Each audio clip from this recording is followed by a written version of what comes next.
Hello అందరికీ! మేము ఇప్పుడు మేడారంలో ఉన్నాము.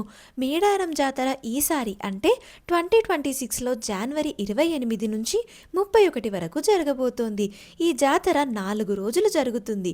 జాతర జరిగే ఆ 4 రోజుల్లో 1,00,00,000 మందికి పైగా భక్తులు దర్శించుకుంటారు.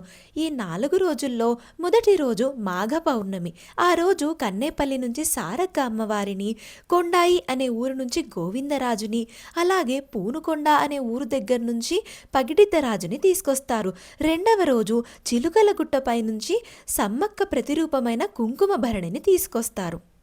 మూడవ రోజు సమ్మక్క, సారలమ్మ అమ్మవార్లు, అలాగే పగిడిద్దరాజు మరియు గోవిందరాజుల వారు గద్దెల మీద ఉండగా భక్తులందరూ మొక్కుకున్న మొక్కులని తీర్చుకుంటారు. చివరి రోజైన 4వ రోజు అమ్మవార్లను, పగిడిద్దరాజు, గోవిందరాజులను తమ యథాస్థానాలకు సాగనంపుతారు. ఇక్కడ చూస్తున్నారు కదా, ఇదంతా కూడా జంపన్న వాగు.